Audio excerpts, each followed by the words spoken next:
Stargazing at telescope viewing naman sa Pag-asa Observatory napurnada dahil sa masamang kalagayan ng panahon. At alamin natin ang latest sa impeachment trial ni VP Sara, kung saan nagkainitan pa ang defense at prosecution at defense team. Aris number 28, Raymond at Maas, please come in. Raymond. Hanggang sa ngayon ay nagpapatuloy pa itong discussions dahil may mga kanya-kanyang mga pahayag itong abogado ng depensa at ganoon din ang panig ng prosecution. Pero dito ay binigyang diin Mayor at Wina na hindi daw dapat bigyan ng masamang kahulugan yung mga katawa-tawa na nakatutuang mga pangalan ng mga recipients ng confidential fund ng Office of the Vice President at Department of Education batay sa mga isinumiting mga acknowledgement receipts. Ito ang isa sa mga binigyang din sa cross-examination ni Attorney Christine Ferrer kay Sailin May del Campo ng Commission on Audit sa ika-15 araw ng impeachment trial kay Vice President Sara Duterte. Hindi ito nasagot ni Del Campo bagamat sa kanyang katwiran ay compliant-based lamang ang kanilang audit. Kung ano ang mga dokumento na isinumiti ito lamang ang basihan ng kanilang audit. Sa bahagi ng usapin ng pagbili ng mga office supplies mula sa confidential fund, iginit ni COA Auditor Del Campo na hindi maaring confidential ang pangalan ng mga negosyong pinagbilhan. Mahalaga na may sales, invoice o resibo sa mga biniling supplies gaya ng mga computer, upuan at iba pang mga gamit bilang patunay na meron ngang binili. Sabi ni Del Campo kung ano ang pamantayan nila ng audit sa ibang ahensya ay ganito rin ang batayan sa Office of the Vice President at Department of Education. Hindi naman napigilan ng ilang beses na may nitang pagtatalo ni na Attorney Lorna Capunan at Attorney Christine Ferrer sa defense. Gaya ng bahagi ng redirect ni Capunan ng tanungin si Del Campo kung kasama ba sa maaring paggastusan ng confidential fund ang inspection sa ruta na dadaanan ng office o ang dadaanan ni VP Sara Duterte. Narito ang bahagi ng pagtatalo nila kanina. By President or Deputy, daraan dito. Tignan nga natin kung may komunista dito. Tignan nga natin kung may NPA dito. Tignan nga natin kung may terorista dito. Yan ba ay... Your Honor, please. Your I Honor. haven't finished. Let her finish. Is that part of confidential activity or confidential funds?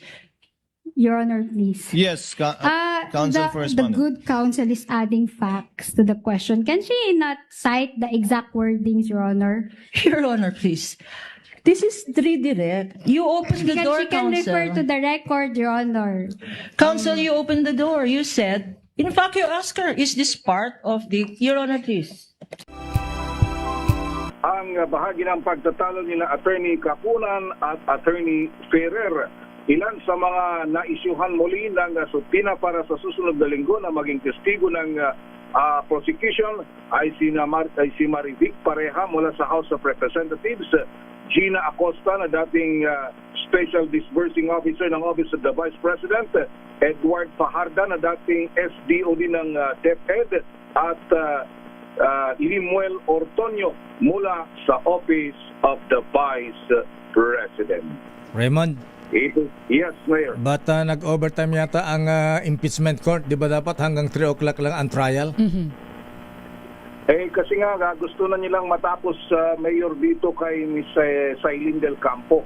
Dahil kung tutuusin, ito na yung kanyang pangatlong araw na maipresenta at umiikot pa rin sa kanya itong discussion. At gusto ng korte na tapusin siya ngayon.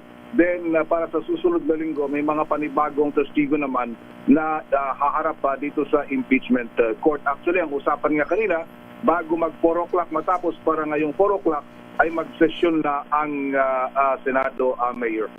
Ayan, di ba dapat kasi tinatapos na ng presiding officer yan na abay paulit-ulit na lang yung mga tanong, paikot-ikot. Yun ang hirap nga at masyadong medyo matechnical pa pati at talagang naubos ang oras doon sa presentation ng napakaraming mga dokumento na nasa simula pa lamang ay hindi napagkasunduan nung dalawang panig kaya napahaba yung proseso. Ito yung gustong sinabi ni Atty. Capuna nung una pa lamang na gusto nilang hindi humaba ng gano'n para dahil kumbaga pag nagkaroon ng stipulation, tinanggap nung depensa yung dokumento nung kabila, ay mas madali na sana yung presentation. Pero humaba. Pero sabi nga naman, bahagi daw ito nung pagbibigay ng due process doon sa isinasakdal. Okay. Maraming salamat, Raymond. So yan ang kabuuan ng ika-15 araw ng impeachment trial kay Vice President Sara Duterte. Mula sa Senado, ito si RH28, Raymond Advaz para sa DZRH, una sa Pilipinas, una sa Pilipino. Raindrops are falling on my Balikan natin ang ating mga balita. Magandang hapon, Miss Teya. Magandang hapon, Lakay. Nailamig yata yung utak ko today.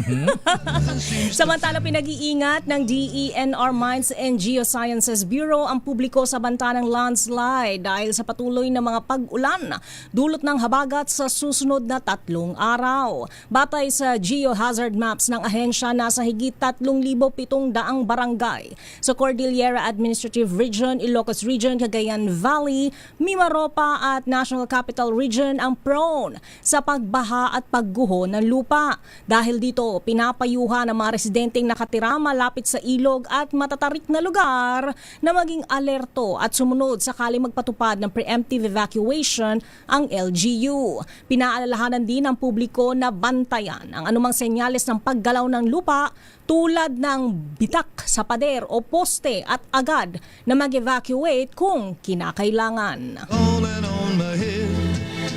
Pumalo na sa mahigit 3 milyong katao ang naapektuhan ng masamang kalagayan ng panahon sa hinahabagat at mga nakalipas na bagyo. Ayon sa Office of Civil Defense, bagamat 26 ang reported na namatay, sa confirmation ng OCD, 21 lamang ang naitalang namatay, kung saan 15 dito ay mula sa Benguet at 3 sa Rizal at Batangas. Kabilang sa mga lugar na grabeng tinamaan ng pagbaha at landslide ay ang probinsya ng Ilocos Norte, Cagayan Valley, Central Luzon, Bicol Region, Western Visayas, Zamboanga Peninsula, Cordillera Region, National Capital Region at Mimaropa. Kinaya ng OCD na ang pinsala sa infrastruktura na matinding kalamidad ay umabot ng 2.11 billion pesos, habang 196 million naman ang naapektuhan sa sektor agrikultura. Samantala, bumabandera ngayon sa buong mundo ang imahe ng Pilipinas na may dagat ng basura. Ito ay matapos na tumambad ang tila dagat ng basura sa Redemptorist Water Channel sa Baclaran, Parañaque, matapos ang ilang araw na walang tigil na pag-ulan. Ayon sa City Environment and Natural Resources Office OIC Bernie Amurao, bumigay ang 3 nilang trash trap sa bahagi ng Manila Bay at Jokno Boulevard na siya sanang harang sa mga basurang patungo sa open canal. Ang mga larawan ng basura ay tampok ngayon sa mga international media outlets gaya ng BBC, Reuters at AFP News Agency na nagbibigay kahihiyan sa bansa tungkol sa umano'y garbage crisis. Bagamat hindi binanggit na krisis, mismong si Pangulong Bongbong Marcos ang nagsabi na matindi na ang problema sa basura ng bansa kasunod ng naturang insidente. Raindrops are falling on my head. Aminado naman si Pangulong Bongbong Marcos Jr. na critical na ang sitwasyon at mabigat na ang problema ang kinakaharap ng bansa Those pagdating sa basura. falling on my head. Ginawa ng po ng pahayag ng mag-inspeksyon sa Redemptorist Water Channel sa Baclaran I'm talking to at Jokno Pumping Station kanina umaga matapos malantad like the way ang dagat ng basura sa Baclaran, Parañaque. on the job. Ayon sa Pangulong Marcos, ngayon lang nangyari na napuno ng ganito katindi ang Baclaran River. At di naman river yan estero lang yan naging river. Bukod pa umano sa sobrang dami ng basura, nasira pa ang trash trap sa nasabing lugar. Pero sabi ng Pangulong Marcos, hindi pa niya ito matatawag na krisis sa basura. Narito ang Pangulong Marcos. Certainly is. Just look at it. Does that look critical to you? It does to me. So yes, I wouldn't call it a garbage crisis, but that is the problem that we are facing. So, Ang Pangulong Marcos na nag-inspeksyon na mismo sa dagat ng basura sa Baclaran, Parañaque kaninang umaga. Kung hindi krisis sa basura lakay, baka krisis sa disiplina. Samantala, aabot sa 85 sako ng basura ang nakolekta ng Department of Environment and Public Services sa kahabaan ng Rojas Boulevard, particular sa Manila Bay, matapos ang ilang araw na sunod-sunod na pag-ulan. Karamihan sa mga basura ay plastic at kahoy na inanod mula sa dalampasigan. Habang sa Manila Bay Dolomite Beach, malinis na rin pero may ilang parte pa na hindi pa gaanong nalilinis. Agad ring nilinis at kinolekta ang mga basurang inanod sa pampang ng Baseco Beach Port area. Sa ngayon, patuloy ang pagsasagawa ng mga cleanup activities sa mga nabanggit na lugar upang mapanatili ang kalinisan ng baybayin. 'Cause I'm free. Samantala, halos 400 metric tons o katumbas ng 72 truck ng basura ang nahakot sa dagat ng basura sa may Redemptorist Water Channel sa Baclaran, Parañaque. Ayon kay City Environment and Natural Resources OIC, Bernie Amurao, target nila maubos ang mga basura sa kanal sa loob lamang ng 2 hanggang 3 araw. Ang mga nakolektang basura ay dadalhin sa mga autorisadong landfill ng MMDA at LG sa San Mateo, Rizal. Para mabilis ang paglilinis, nagdagdag na rin ang MMDA, DPWH at lokal na pamahalaan ng Parañaque ng mga heavy equipments. Kabilang na ang floating backhoe at tinatawag na truss skimmer.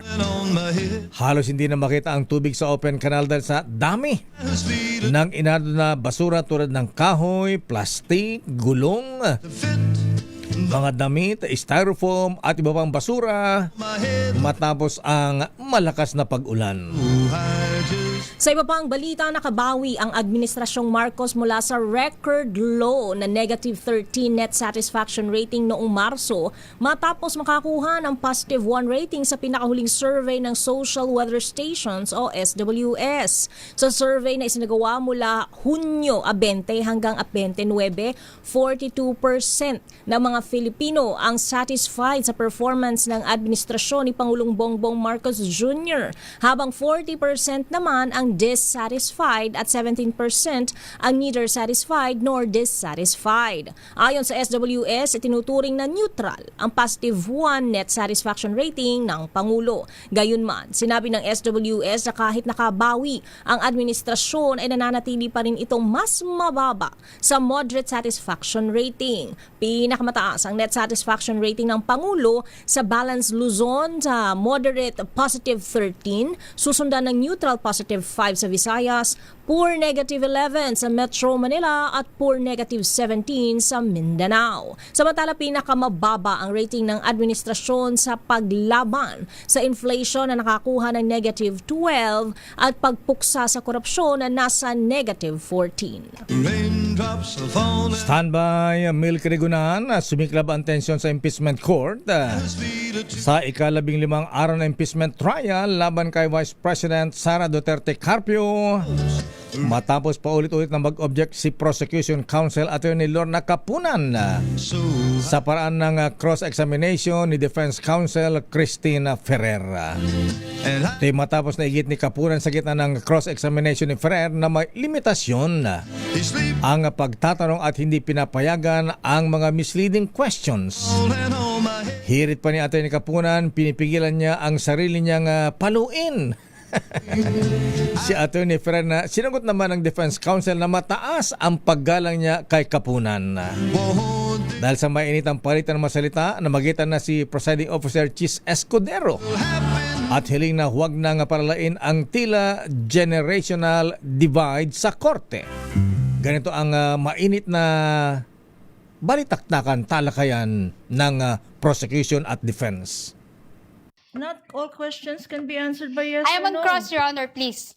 Councils. Never mind if you're on cross. There are limits to cross-examination. Misleading questions are not allowed. They on are cross. allowed. Councils, I don't think I need to lecture please, you that. councils, let's not allow the generational or seeming generational divide increase the tension in the courtroom. Let's keep it a notch lower.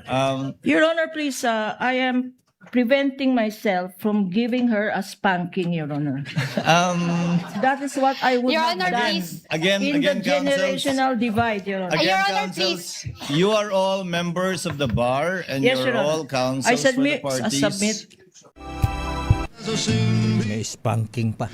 Update mo na kay Milky Ringunan, Miss Taya. Update mula sa prosecution team matapos ang puksaan na kay Day 15 ng impeachment trial ni VP Sara Duterte. Idetali mo, RH12. Milky Ringunan, wanang Milky? Tatanggapin ko, Thea, at lakay yung term ni Thea na puksaan kasi kayong araw na ito ay hindi boring yung pagdinig sa impeachment trial. Umpisa pa lamang hanggang sa matapos ay talaga namang tututukan mo ang kumbaga ay pagtatanong at ang pagdepensa naman ng dalawang matitinik na abogada dito sa impeachment trial. Pero bago matapos ang impeachment trial ngayong araw na ito ay pag-aaralan naman ng Commission on Audit ang fraud audit sa ilan pang mga pondo sa ilalim ng confidential funds ng Office of the Vice President sa taong 2022 hanggang 2023. Ito ang kinumpirma ni COA Auditor Cylene May Del Campo sa pagtatanong naman ni Senator Judge Bam Aquino dito sa impeachment trial. Ayon kay Del Campo, pinag-aaralan ng fraud audit dahil maraming questionable at mga hindi pa naisusumiting mga dokumento para patunayan kung talagang nagastos yung malaking pondo sa ilalim ng OVP sa confidential funds ng pangalawang Pangulo, si Vice President Sara Duterte. Sa kanyang testimonya, sinabi ni Del Campo, bukod sa kulang ng mga impormasyon, walang mga naisusumiting mga dokumento na pinag-anuhan ng confidential fund. Narito ang pagkakataon ni Senator Judge Bam Aquino kay COA Auditor Cylene May Del Campo. So ulitin ko So hindi kayo nag-trigger ng investigation of fraud or nag-trigger kayo? Wala pa po. Pinag-aaralan pa po with the chairperson. Pinag-aaralan. So it's possible na magkaroon pa ng investigation due to fraud? Opo, gaya mo po ng sinasabi ko, pinag-aaralan pa lang po at kung kinakailangan po, pwede pong mag-fraud audit po. Okay, let me ask about what is fraud, no? Ano yung fraudulent? Yung paggamit ba ng alias ay fraudulent? Ito ba'y bawal or illegal? Doon po sa joint circular, silent po kasi ang joint circular as to the use of alias po. Pero ang binabantayan po dito is dapat na ibigay po ito sa totoong tao at nagamit sa tamang confidential expenses. So thank po. you for Tatanong naman ni Senator Judge Risa Ontiveros. Tinanong niya itong si Del Campo kung merong irregular sa pag-audit sa payment of rewards ng Office of the Vice President. Ang sagot ni Del Campo, irregular dahil nga hindi compliant sa joint circular na sinusunod ng Commission on Audit. At bago nagtapos itong impeachment trial, Lakay at Thea, marami ring mga pakiusap si presiding judge Senator Chis Escudero sa magkabilang panig, depensa man o sa prosecution, na kapag ongoing ang impeachment trial ay igalang naman ang paglilitis, iwasan na daw yung mga side comments dahil ito ang nagiging dahilan kung bakit nagkakaroon ng mainitan na debate na nagsimula ngayong araw na ito. At kinall out din ni Senator Judge Chis Escudero ang isang private prosecutor sa panig naman ng prosecution na iwasan yung lalagay ng kanyang opinion sa mga social media dahil hindi daw ito kumbaga ay maganda sa panig naman ng mga abogado na ongoing ang trial kay Vice President Sara Duterte. So yan muna, Lakay at Thea, ang medyo mainit-init na usapin ng impeachment trial ngayong araw na ito dito sa Senado. At ito yung Day 15 at sa Lunes ay aabangan pa rin natin ang pagharap ng ilang mga testigo sa panig ng depensa at ng prosecution. At ang pinag-uusapan dito ay ang issue ng confidential funds kung papaano ba ginamit ang pondo ng OVP at ng DepEd sa ilalim noon ng dating kalihim na si Vice President Sara Duterte sa panig ng Department of Education. Para sa the Vice President Sara Duterte impeachment trial, the DCRH special coverage. Ako si Milk Riguna, nag-uulat para sa DCRH, una sa Pilipinas, una sa Pilipino. Marami bang side comment si Attorney Lorna Kapunan? Dapat kasi wag makiusap ang presiding judge. Dapat dinidiktahan ang prosecution at defense. Tama. Babalikan natin ang ilang pang detalye ng ating mga balita. Standby Val Gonzales sa dating Public Works Secretary Manuel Bunoan. Kinumpirma sa pagdinig sa Sandigan Bay na lahat ng mga senador na kinabang daw sa fund allotment mula sa DPWH. Patay tayo dyan. Mga nag-inom mga pulis at ilang sibilyan sa Cavite, nagkainitan hanggang nagkabarilan. 2 ang patay, 1 ang sugatan. Ang detalye na mawalitan yan sa ating pagbabalik sa ating palatuntunang Break Time. RH Break Time. Oras, Hermana Rosie Sarangaya, Dr. Isa Suntay, Kuyang Larry Francisco, aloha, alas 4:34. Ang oras na yan ay hatid sa inyo ng Walang halong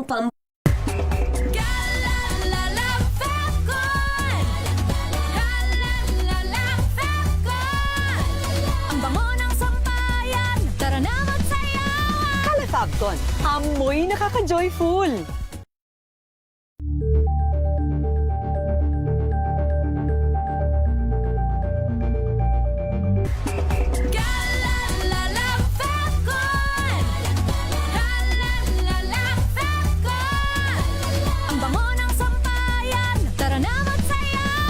Calefabcon, amoy nakaka-joyful!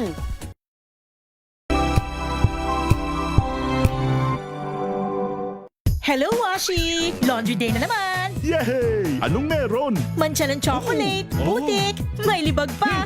Kaya natin yan! With Pride Washing Machine Detergent, may triple stain-away formula. Tanggal ang makapit, madikit, at malupit na dumit-mancha. Kaya easy-easy ang labada. Mula noon hanggang ngayon! All you need is pride! All you need is pride! ACS!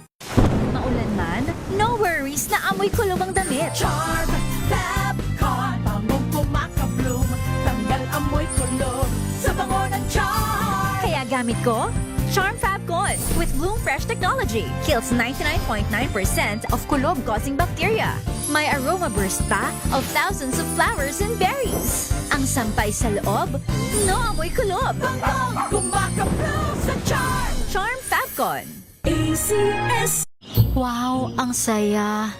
Isang barangay na labada, puro mancha pa! Goodbye, pahinga! Mommy, isang laba lang yan sa Pride Bar Blue. May powerful stain-away enzymes na malupit sa dumit mancha. At di masakit sa kamay! Isang laba lang yan. Hello, pahinga! Hello, Pride Bar Blue. ACS. Sa lahat ng bagay, simula pa lang, siguraduhing max protection na. Kasi pag kulang ang proteksyon, baka madaling masira. Sa ngipin, dapat may max protection din. Max Alaga ng Unique Toothpaste. With Max Protect Formula, helps stop cavities before they start, while keeping breath fresh. Try Unique Maximum Fluoride Protection para Max Alaga, Max Protektado. ACS.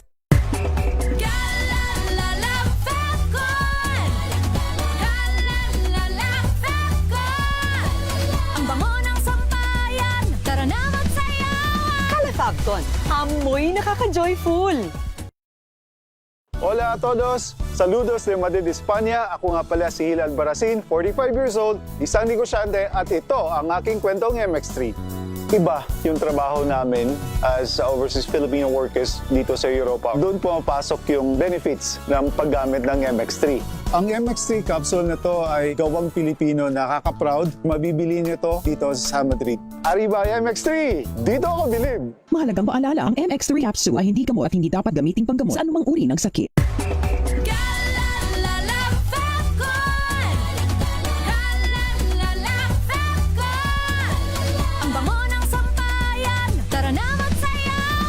Fabcon, amoy nakaka-joyful.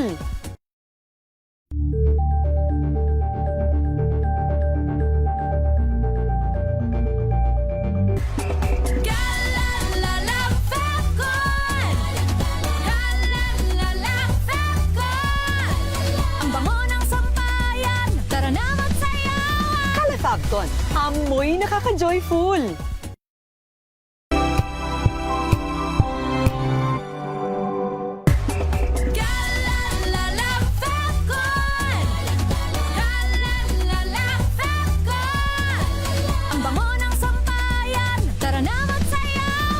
Fabcon, amoy nakaka-joyful.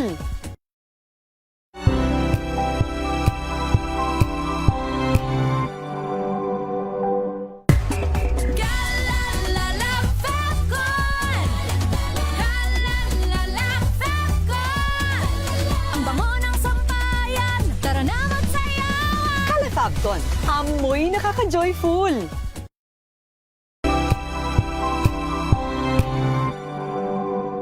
Wow, ang saya. Isang barangay na labada, puro mancha pa. Goodbye, pahinga. Mommy, isang laba lang yan sa Pride Bar Blue. May powerful stain-away enzymes na malupit sa dumit mansya. At di masakit sa kamay. Isang laba lang yan. Hello, pahinga. Hello, Pride Bar Blue. ACS. Galing-galing mo, Smart dishwashing paste ko. Pritong ulam na masebo, plato o kaldero. Tanggaling for everyday. Ganyan pag Smart ang dishwashing paste. May double tanggaling formula. Tanggalang sebo, tanggalang bakterya. Pahit para walang bahid, linis fantastic sa metal at plastic. Number 1 ko to. Tanggaling-galing mo, Smart dishwashing paste. ACS. May arte? May budget? Kala nyo lang yon. So solid. White Rose Papaya, wow. White Rose. White Rose Papaya, wow. White Rose. White Rose Papaya. May glow up with White Rose Papaya. White Rose Papaya. May puti power times 2 kasi may papaya at niacinamide. May shea butter and tea tree oil pa. Kutis sulit ang glow up. Glow up with White Rose Papaya. White Rose Papaya. Kutis sulit ang glow up. ACS. Tinesting, sinuri, siniyasan. Ang resulta? Super effective ang Shield sa pagpatay ng bakterya at virus. Shield Antibacterial Soap. Believe ang mga eksperto sa Philippine Nurses Association. At si Mami. Tiwala ako sa Shield. Shield Antibacterial Soap. Napatunayang mabisa. Ang mga nurse, tiwala. ACS.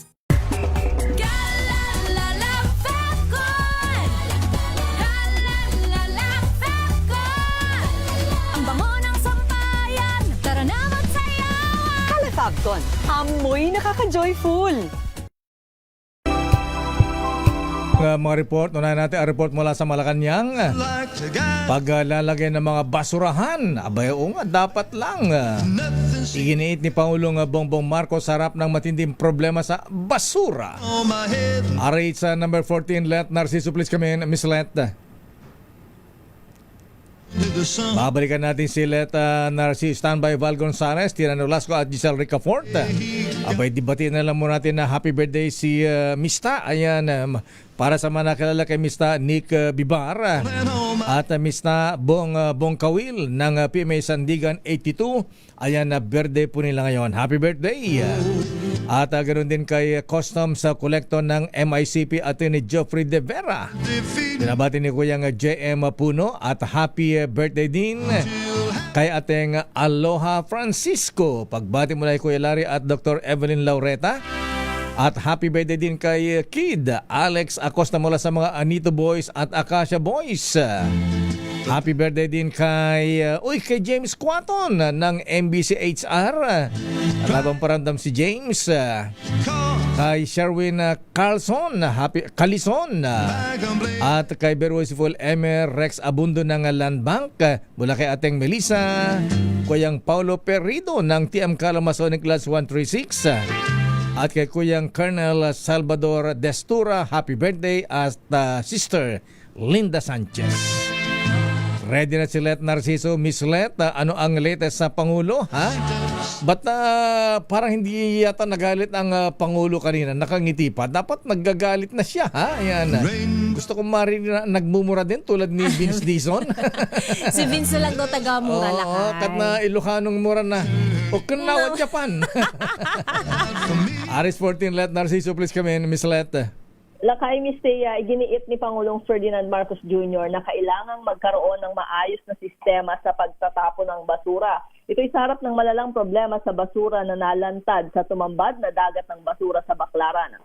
Ayon sa Pangulo, dapat unahin na magkaroon ng mga basurahan para may mapagtapunan ang mga tao. Baliwala kasi anya kahit taasan pa ang multa sa pagtatapon ng basura kung ang problema ay dahil walang mapagtapunan. Inihalimbawa pa ni Pangulong Marcos ang sistema sa Japan na iniuuwi ng mga tao ang kanilang basura. Pakinggan natin si Pangulong Marcos. It's not useful to fine people for not throwing their garbage if there is no place to put their garbage. So of course, people are aware that there are fines. Nobody wants to be fined. Wala namang gusto na mamumultahan. Pero kailangan bigyan din natin ng facilities na kung saan pwede itapon yung basura. Ganun lang kasimple kung minsan yan eh. Minsan ganyan lang ako kasimple yung problema. Si Pangulong Bongbong Marcos. Ito si Let Narciso para sa DZRH. Una sa Pilipinas, una sa Pilipino. Maraming salamat, Let. Tama ka dyan. Alam mo sa Spain, Miss Teya, Yes, ha? lakay. Ayan, ang lalaki ng kanilang basurahan doon, ha? Ayan, abay, kasantaas mo, ha? Pero kasi, hindi lamang isa, tatlo. Ayan. lakay sa Japan, di ba walang basurahan? Ayan, oo. Ibubulsa mo lang yung kalat mo. Huwag mo itatapon kung saan-saan. Paano yung pinagkainan dyan sa Baclaran na ibubulsa mo, ang lalaki, kumain ka sa Aling Lidyas. Okay. Yung mga boxes ng lechon, ano? Ayan, okay. Yung pinangtuhog na kawayan. Ayan, yung mga, hindi, maayos naman dyan. Pero yung mga nasa tabi-tabi, yung mga nasa bangketa. Mga styro, kadalasan ayan, laki yung mga ano yung mga nagdina sa paligid ng simbahan ng Bacla, ala naman silang basurahan dyan. Basa. Dating Public Works Secretary Manuel Bonoan kinumpirma sa Sandigan Bayan na Patay tayo dyan. Lahat ng mga senador ay nakinabang sa Leadership Fund allotment mula sa DPWH. Wala palang santo dyan? Oo. I-detail mo yung lahat na yan. RH5 Val Gonzalez, Val. Mr. Mayor, kinumpirma nga ni dating DPWH Secretary Manuel Bonoan na nag-avail o gumamit ang lahat ng senador na nakaupo noong 19th Congress ng kanilang leadership fund sa pag-upo bilang testigo sa malversation case ni dating Senador Bong Revilla Jr. sa 3rd Division ng Sandigan Bayan. Kinumpirma ni Bonoan na si dating Yusek Roberto Bernardo, dating DPWH Yusek Roberto Bernardo, ang nag-endorso sa kanya ng mga proyekto ni ex-Senator Bong Revilla na pinondohan sa ilalim ng Leadership Fund. Sa pagtatanong ng mga maestrado ng Sandigan Bayan, sinabi ni Bonoan na mayroong tig 500 milyong pisong allotment ang DPWH sa bawat senador para sa kanilang priority projects. Tig 1 bilyong piso naman aniya ang mga senador na chairman ng mga komite gaya ni Revilla na noon ay chairman ng Senate Committee on Public Works. Pero sabi ni Bonoan, wala namang masama sa paggamit ng Leadership Fund. Sa testimonya ni dating DPWH Yusek Bernardo ay kanyang tinukoy na si dating Senador Bong Revilla Jr.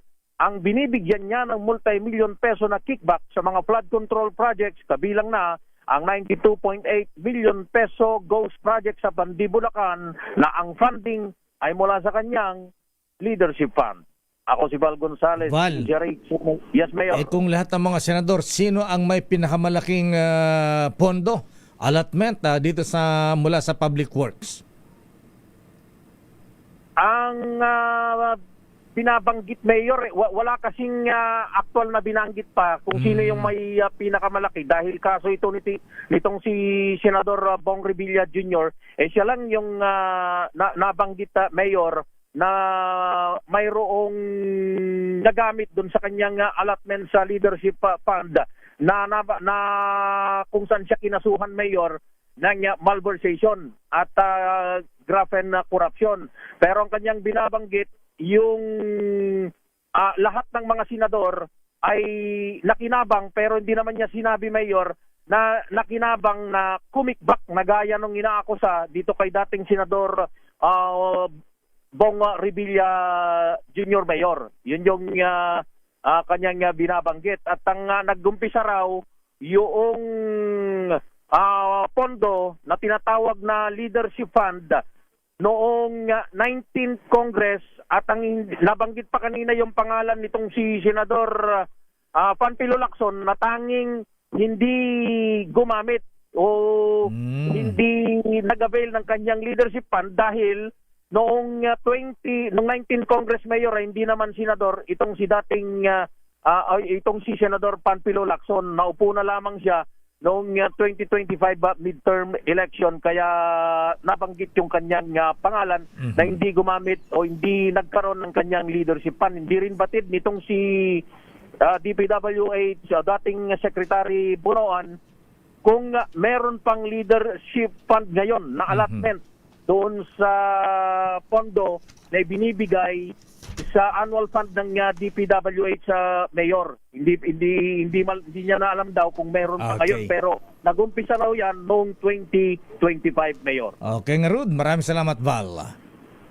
Back to you, Mayor at Ms. Tea.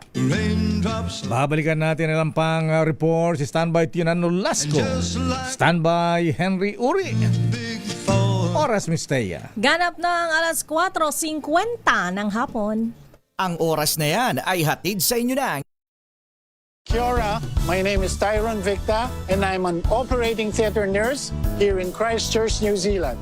The main thing that really moves me day by day is to be able to impact lives. Of course, it's the hand of the Lord. He uses MX3 to be able to do those things. I attribute it to, of course, the antioxidant factors of MX3. And of course, healthy diet and just keeping fit. MX3, dito ako believe. Mahalagang paalala, ang MX3 capsule ay hindi gamot at hindi dapat gamiting panggamot sa anumang uri ng sakit.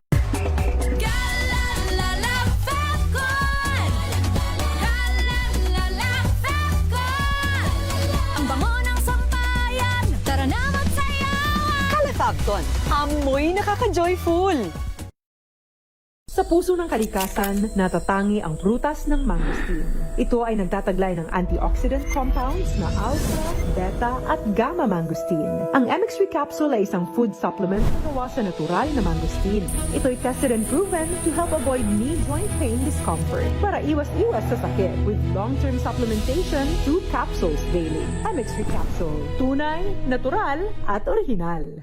Mahalagang paalala, ang MX3 capsule ay hindi gamot at hindi dapat gamiting panggamot sa anumang uri ng sakit.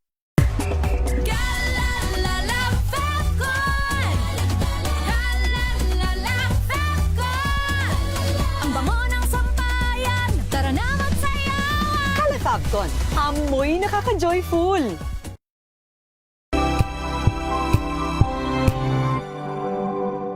Hello, Washi! Laundry day na naman! Yay! Anong meron? Mancha ng chocolate, putik, may libag pa! Kaya natin yan! With Pride Washing Machine Detergent, may triple stain-away formula. Tanggal ang makapit, madikit, at malupit na tunik-mancha. Kaya easy-easy ang labada. Mula noon hanggang ngayon! All you need is pride! All you need is pride! ACS. Sa lahat ng bagay, simula pa lang, siguraduhing max protection na. Kasi pag kulang ang proteksyon, baka madaling masira. Sa ngipin, dapat may max protection din. Max sa alaga ng unique toothpaste. With Max Protect Formula, help stop cavities before they start, while keeping breath fresh.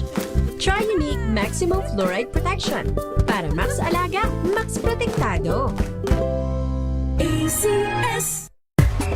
Galalala Fabcon. Galalala Fabcon. Ang bango ng sampayan. Tara na magsayawan. Calafabcon, amoy nakaka-joyful.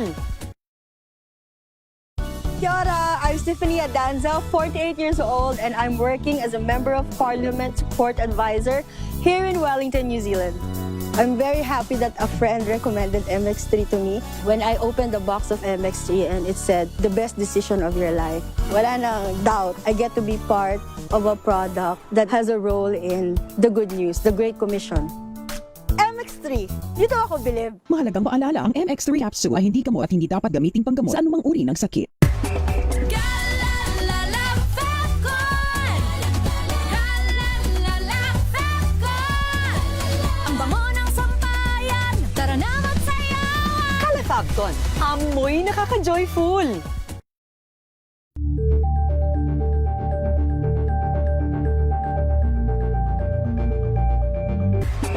Galalala Fabcon. Galalala Fabcon. Ang bango ng sampayan. Tara na magsayawan. Calafabcon, amoy nakaka-joyful.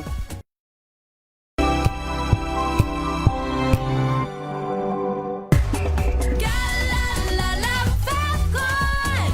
Galalala Fabcon. Ang bango ng sampayan. Tara na magsayawan. Calafabcon, amoy nakaka-joyful.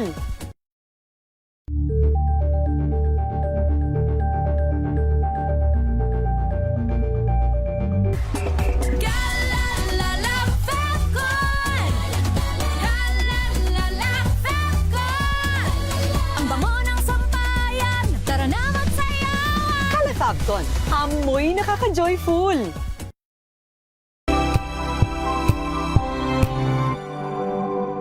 Wow, ang saya. Isang barangay na labada, puro mancha pa. Goodbye, pahinga. Mommy, isang laba lang yan sa Pride Bar Blue. May powerful stain-away enzymes na malupit sa dunit mansya. At di masakit sa kamay. Isang laba lang yan. Hello, pahinga. Hello, Pride Bar Blue. ACS. Maulan man, no worries na amoy kulong ang damit. Charm Fabcon. Bangong kumakabloom.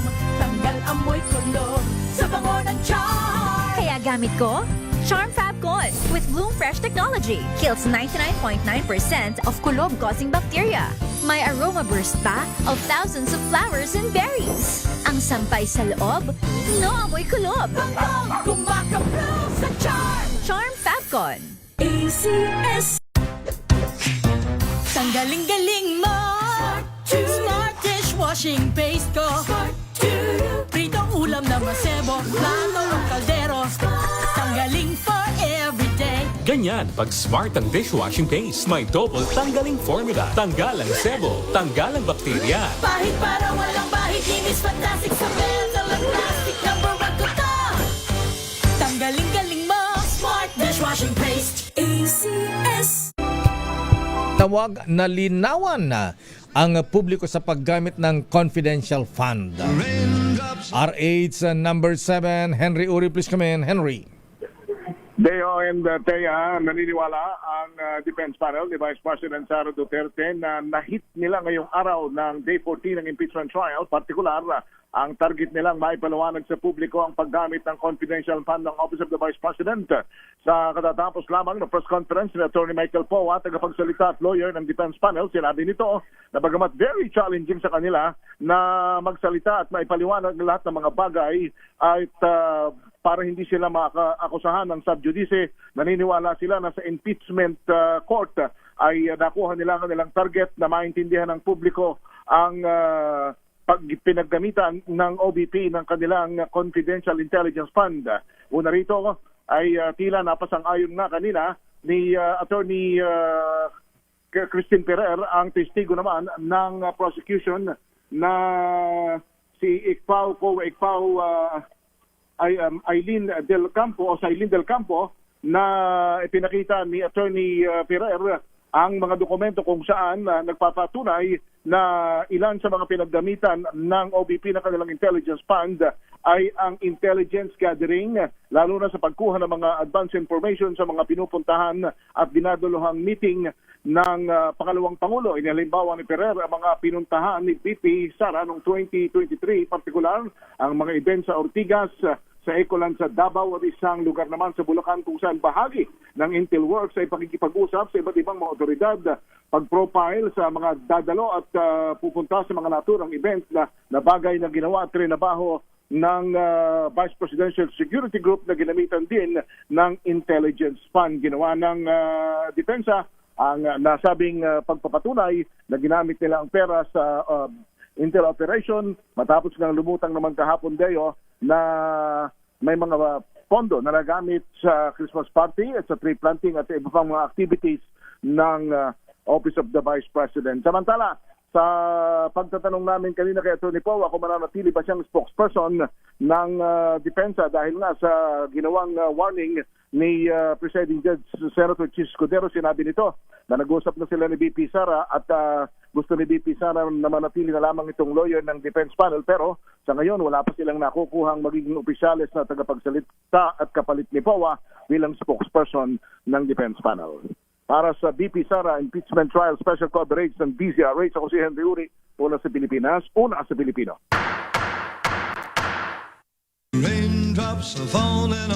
Samantala, Supreme Court ibinasura ang petisyon na atasan ng Senate Blue Ribbon Committee na ilabas ang draft report sa flood control projects. Idatag mo balitang yan, RH9, Tina Nolasco, Manila Girl. Tina?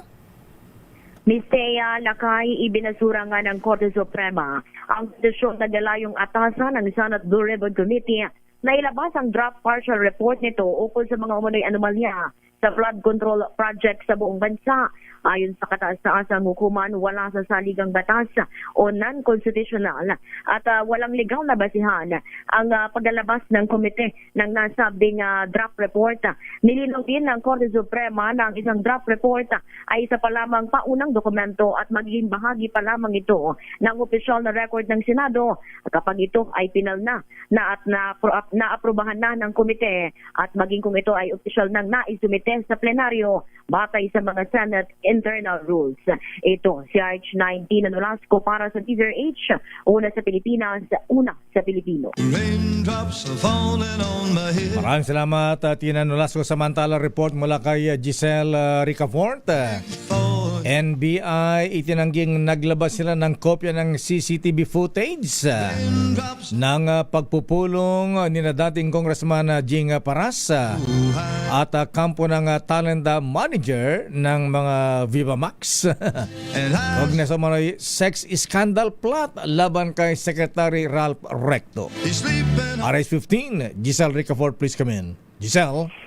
Itinanggi na kay ni NBI Director Attorney Melvin Matibag na sila yung naglabas ng kopya ng CCTV footage ng pulong ni dating Congressman Jing Paras at kampo ng arestadong talent manager kaugnay ng tangkang pag-set up di umano sa sex scandal laban kay Executive Secretary Ralph Recto. Sa ambush interview dito sa Pasay City, sinabi ni Matibag na makikipag-ugnayan ng Bureau sa pinagmulan ng footage upang makumpara ito sa hawak nilang ebidensya ngayon. Isasalang rin anya ito sa authentication at verification. Pero kung parehas, idiniin ni Matibag na patunay itong may pruweba talaga silang hawak at hindi ito malabutete kagaya ng sinasabi ng kampo ni Parasa. Sinagot din ng direktor ang puna ng kampo ng dating mambabatas kung bakit hindi ipinakita sa kanila ng Bureau yung kopya ng CCTV footage. Ipinunto niya na ipinagbabawal ito sa ilalim ng Memorandum Circular No. 48 ng DOJ. Pakinggan natin sa NBI Director Attorney Melvin Matibag. I think trial by publicity ito kasi we are in good faith, nakipag-cooperate tayo as a lawyer ni Jing Paras. Pero bakit hindi pinakita yan? So, bakit babalikan natin mamaya Lakay yung ambush interview natin kay NBI Director Attorney Melvin Matibag. Una nga dyan ay tinawag ng abogado ni Paras na si Atty. Mark Tolentino na trial by publicity yung investigasyon ng kagawaran. Ito ay matapos lumabas sa social media account ng isang media personality yung kopya ng CCTV footage ng pakikipagpulong ni Paras sa talent manager at 4 na talent. Nauna pa niya itong ibigay doon sa media habang sa depensa screenshot lamang daw sa labas ng restaurant yung ipinakita kahapon. Nauunawaan naman daw ni Tolentino yung rules na hindi muna maaaring ipakita sa kanila yung mga ebidensya pero labag daw sa confidentiality at due process ng kanyang kliyente yung pagsasapubliko ng footage. Idiniin naman niya na hindi ebidensya yung pulong na may nangyaring criminal activity, may plano laban kay Recto o merong human trafficking. Pakinggan natin yung bahagi ng panayam natin kay Atty. Mark Tolentino.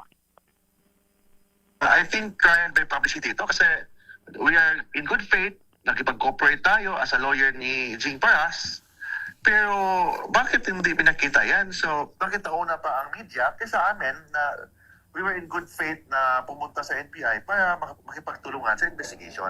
Yung nangyari ngayon is trial by publicity. Yung investigation, hindi based on evidence, but based on speculation, based sa chismis, based on marriage. Only prove that there's only a meeting. But hindi yun prove na may human trafficking, may mga criminal activities na planong gagawin or Narito naman lakay yung sagot dyan ni NBI Director Atty. Melvin Matibag.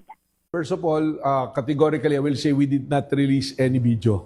Hindi sa amin yun. So actually right now, we will ask coordination with the person na nakapag-release niyan. Baka probably they can provide us the copy so we can compare it with the CCTV na meron kami. So yung sinasabing ba't hindi nag-release sa kanila, we cannot because we are guided by Memorandum Circular 48 ng DOJ na hindi namin pwedeng i-release. No? But the thing is, nandiyan yung CCTV na yan, it's subject to verification and authentication. Ang kailangan malaman natin ngayon is kung yung lumabas sa CCTV, parehas nung meron kami. Ngayon, kung parehas yan, then merong ebidensya talaga. Hindi pala botete yung ebidensya. Di ba? May lumalabas talaga na ebidensya. No? Now that the CCTV is there, then mas maganda nga for them dahil they can react, they can make their reaction. But apparently, the way they are reacting, parang nagagalit sila na ba't may lumalabas yung CCTV. Ito si Giselle Ricoport para sa DZRH Una sa Pilipinas, Una sa Pilipino.